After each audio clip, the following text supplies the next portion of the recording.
ಶಕ್ತಿಯಿಂದ ಕಾಲು ಅಂಗಾಲಲ್ಲಿ ಎಲ್ಲ ಕಡೆನೂ ಮುಳ್ಳು ಚುಚ್ಚಿದ ಹಾಗೆ ಆಗ್ತಾ ಇತ್ತಂತ ಪಾಸ್ಟ್ರೆ.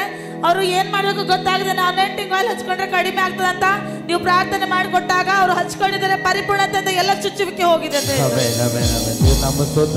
ಪಾಸ್ಟ್ರೆ. ಇವ್ರು ಹೇಳ್ತಿದ್ರೆ ಹೈದರಾಬಾದ್ ಇಂದ ಬಂದರೆ ಇವ್ರ ಮಗಳಿಗೆ ತುಂಬಾ ಮಾಟ ಮಂತ್ರ ಶಕ್ತಿ, ಆದ್ರೆ ಅವ್ರ ಮಗಳಿಗೆ ತುಂಬಾ ಮಾಟ ಮಂತ್ರ ಶಕ್ತಿ ಒಂದ್ ಕಡೆ ಇರ್ತಿರ್ಲಿಲ್ಲ. ಹೊಡಿಯೋದು ಹೊಡ್ಕೊಳ್ಳೋದು ತುಂಬಾ ಗಲಾಟೆ ಮಾಡ್ತಿದ್ದಾರೆ ಪಾಸ್ಟ್ರೆ.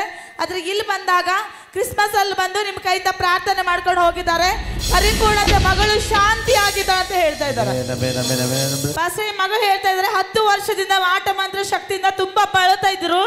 ಸುಮ್ಮನೆ ಕುಂತ್ರು ಕೂಡ ಕೂಡಕ್ ಆಗ್ತಾ ಇರಲಿಲ್ಲ, ನೆಮ್ಮದಿನೇ ಇರ್ಲಿಲ್ಲ, ಎಲ್ಲೋದ್ರು ಕೂಡ ಬೀಳೋದು ಹೇಳೋದು ಈ ರೀತಿ ಆಗ್ತಾ ಇತ್ತಂತೆ. ಆ ಮಗಳು ಹುಮ್ನಾಬಾದ್ ಅಲ್ಲಿ 3 ದಿವಸ ಸ್ವಸ್ಥತೆ ಕೂಟದಲ್ಲಿ ಬಂದಾಗ ಅವಳಿಗಿರುವಂತ ಭಾನುಮತಿ ಎಲ್ಲ ರಿಲೀಸ್ ಆಗಿದೆ, ಇವಾಗ ಶಾಂತಿ ರೀತಿ ಇದ್ದಿದ್ರ ಅಂತ ಹೇಳ್ತಾ ಇದ್ರು. ಎಷ್ಟು ವರ್ಷದಿಂದ ಭಾನುಮತಿ ಇತ್ತು? 11 ವರ್ಷದಿಂದ ಭಾನುಮತಿ ಇಟ್ಕೊಂಡ್ಬೇಡಿ. ಎಲ್ಲೂ ತೋರಿಸಿಲ್ಲಮ್ಮ? ಎಷ್ಟು ದೊಡ್ಡ ದುಡ್ಡು ಹಾಕಿದೆ? ಎಷ್ಟು ತೋಲ್ತಲ್ಲ? ಎಷ್ಟು ದುಡ್ಡು ಹಾಕಿರ್ಬೇಕು ಅಂದಾಜ ನಿಂದು? ಹೌದಾ? ಬಹಳ ದುಡ್ಡು ಹಾಕಿದ್ಯಾ, ಸಮಯ ವೇಸ್ಟ್ ಆಗಿದೆ, ಆದ್ರೆ ಎಲ್ಲೂ ಕಮ್ಮಿ ಆಗ್ಲಿಲ್ಲ. ಇಲ್ಲಿ ಬಂದು ನನ್ನ ದೇವರನ್ನ ಫ್ರೀ ಮಾಡಿದ್ದಾನ ಅಂತ ಹೇಳ್ತಿದ್ದೆ. ದೇವ್ರ ನಾಮ ಸ್ತೋತ್ರ. 11 ವರ್ಷದ ಬ್ಲ್ಯಾಕ್ ಮ್ಯಾಜಿಕ್ ಇಟ್ಕೊಂಡು ಜೀವಿಸುವಂತ ಸ್ತ್ರೀ. ಬೇಗವಾಗಿ ಸರ್, ಪ್ರೇಸ್ ನೋಡ್ರಿ. ನಾನು ಕಲಬುರಗಿಯಿಂದ ಬಂದಿದ್ದೀನಿ. ಹುಮ್ನಾಬಾದ್ ಬಿಗ್ ಮೀಟಿಂಗ್ ಅಲ್ಲಿ 3 ದಿವಸ ಅಟೆಂಡ್ ಆಗಿದ್ದೀನಿ ಸರ್.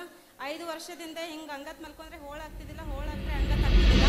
ಅಷ್ಟೊಂದು ವಿಪರೀತವಾದ ಬೆನ್ನು ನೋವಿತ್ತು. 2 ಸರ್ತಿ ಸ್ಕ್ಯಾನ್ ಆಯಿತು, ಎಕ್ಸ್ರೇ ಆಯಿತು, ಬ್ಲಡ್ ಟೆಸ್ಟ್ ಇತ್ತು. ಪ್ರತಿಯೊಂದು ಬಿ ಮೆಡಿಸಿನ್ ತೊಗೊಂಡ್ರೆ ಬಿ 1 ದಿನ 2 ದಿನ ಕಡಿಮೆ ಆದರೆ ಮತ್ತೆ ರಿಟರ್ನ್ ಹೆಂಗೆ ಇದ್ದಕ್ಕಿದ್ದಂಗೆ ಆಗ್ತಿತ್ತು. ಹುಮ್ನಾಬಾದ್ ಬಿಟ್ಟಿಗೆ ಅಲ್ಲಿ ಬಂದ ಕೇಸಿ ನಾನು ಪ್ರೇಯರ್ಗೆ ಕುಂತಾಗ ಅಲ್ಲಿ ಕಡಿಮೆ ಆಗಿದೆ. ದೇವರ ಮೇಲೆ ಡಿಫೆಂಡ್ ನಾವಿದ್ದಾಗ ದೇವರೆಲ್ಲ ಸಹಾಯ ಮಾಡ್ತಾನೆ. ಈ ಸುದ್ದಿಯನ್ನು ನಾವು ಕೇಳ್ತಾ ಇರುವಂಥದ್ದು ಈ ವರ್ಷ. ನಾನು ಹೇಳ್ತಾ ಇದ್ದೀನಿ, ನಿಮ್ಮ ಜೀವಿತದಲ್ಲಿ ಸಾಕ್ಷಿ ಇಲ್ಲದಿದ್ದರೆ ಸಾಕ್ಷಿಗಳು ದೇವರು ಕಟ್ಟೋನಿದ್ದಾನೆ ಇನ್ನು ಯೇಸು ನಾಮದಿಂದ. ಇಷ್ಟೇ ನೀವು ಪ್ರೇಯರ್ ಮಾಡೋದು, ಕರ್ತನೆ ನಮ್ಮ ಜೀವಿತದಲ್ಲಿ ಸಾಕ್ಷಿಗಳು ರೆಡಿ ಮಾಡುವಂತ.